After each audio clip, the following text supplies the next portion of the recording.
আসবে এবং আমার ভাটি বাংলার মানুষ ওনার অপেক্ষায় আছে। রাস্তাঘাটে ভ্যানার পিস্টন কি পরিমাণ দেখতেছেন, আপনারা তো দেখাচ্ছি। আর উনি বলতে পারবে সঠিক কবে আসবে। আসলে আমি ঢাকা চলে যাব, এই জন্য আসলে আমি আগে আগে চলে আসছি, নয়তো বাবুর ভাই আসার পরে হয়তো বা আসতাম। তো আসুন আপনাদেরকে, স্বরাষ্ট্র প্রতিমন্ত্রীর বাড়ি এরকম নর্মাল অবস্থা থাকার কথা না। প্রিয় অডিয়েন্স, আসসালামু আলাইকুম। এই মুহূর্তে আমি আসছি আমাদের মদন উপজেলার গর্ব, আমার নেত্রকোনা জেলার গর্ব জনাব লুৎফুজ্জামান বাবর সাহেবের বাড়িতে। এটা হচ্ছে ওনার গ্রামের বাড়ি, আর এটা অবস্থান হচ্ছে আমাদের নেত্রকোনা জেলার মদন উপজেলার ভাটি বাংলার প্রাণ।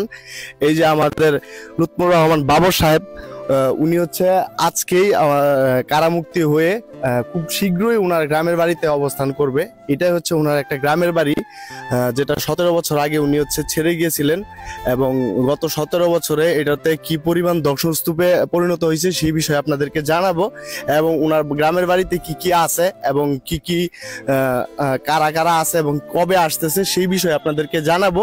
তো সম্পূর্ণ ভিডিওটা দেখতে থাকুন। ওনারা মোটামুটি ভাবে যে নিউজটা পাইছে যে আগামী রবিবার অথবা সোমবারে উনি হচ্ছে ওনার নিজের গ্রামের বাড়িতে আসবে, এবং আমার ভাটি বাংলার মানুষ ওনার অপেক্ষায় আছে। রাস্তাঘাটে ভ্যানার পিস্টন কি পরিমাণ দেখতেছেন, আপনারা তো দেখাচ্ছি। আর উনি বলতে পারবে সঠিক কবে আসবে। আসলে আমি ঢাকা চলে যাব, এই জন্য আসলে আমি আগে আগে চলে আসছি, নয়তো বাবুর ভাই আসার পরে হয়তো বা আসতাম। তো আসুন আপনাদেরকে জানাই উনি গ্রামের বাড়িতে কবে আসতেছে, এবং এই গ্রামের বাড়ি ধন্য হয়ে যাবে উনি আসার পরই।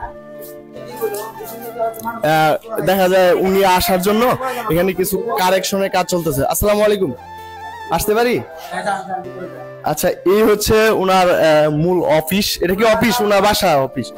উনি হচ্ছে আমাদের প্রিয় বাবর ভাইয়ের চাচাতো ভাই। আসসালামু আলাইকুম, ভালো আছেন? উনি কবে আসবে আপনি জানেন?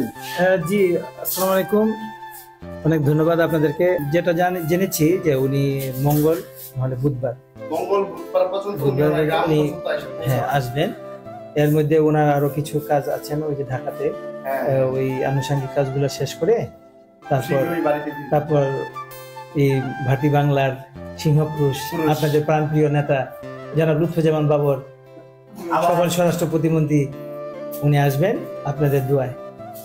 আমরা অনেক বেশি দোয়া করি উনি সুস্থভাবে সুন্দরভাবে ওনার গ্রামের বাড়িতে ফিরে আসুক। ওনার পরিবার এবং ওনার স্বজনরা গত 17 বছর ওনাকে ছাড়া ছিল, তাদের মনের অবস্থাটা হয়তোবা কেমন হবে আপনারা বুঝতেই পারছেন, যে বাংলাদেশে থাকার পরেও গত 17 বছর ধরে পরিবারের সাথে বিচ্ছিন্ন ছিল। আর 17 বছর পরে উনি আবার দেশে ফিরছেন, আর ঠিক এখানেই ফিরবেন। এই হচ্ছে ওনার গ্রামের বাড়ি। আর গ্রামের বাড়িতে কি কি আছে সেটা আপনাদেরকে একটু ঘুরে ঘুরে দেখায়। আসলে উনি 17 বছর না থাকাতে এই বাড়ির অবস্থাটা একটু কেমন জানি হয়ে গেছে, যেহেতু নাই ছিলেন না। এখন হয়তোবা উনি যেহেতু দেশে ফিরে আসতেছেন, অবশ্যই এগুলার পরিবর্তন হবে। আর উনার হচ্ছে লাইফস্টাইলটা একটু দেখায়। বাড়িতে উনি অনেকে ভাবতে পারেন যে হয়তোবা একজন স্বরাষ্ট্র প্রতিমন্ত্রীর বাড়ি এরকম নর্মাল অবস্থা থাকার কথা না, কিন্তু উনি হয়তোবা সাধারণভাবে জীবনযাপন করতে অভ্যস্ত, অথবা সাধারণ জীবনযাপন করতে ভালোবাসেন। এই জন্য ওনার বাড়িতে কোনো বিলাসিতার কোনো চিহ্ন আমি খুঁজে পাচ্ছি না।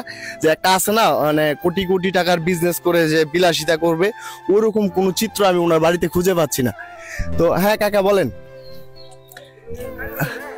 না না, ওই গ্রামেরই আমি। আচ্ছা, তো এই হচ্ছে চিত্র।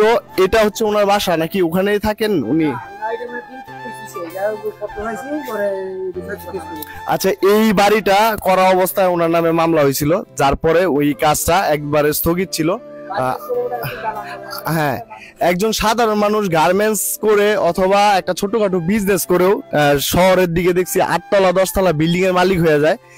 উনি দেশে ফিরে আসলে আবার সেই কার্যক্রম চলবে, এবং আগের ন্যায় সবকিছু ঠিকঠাক হয়ে যাবে।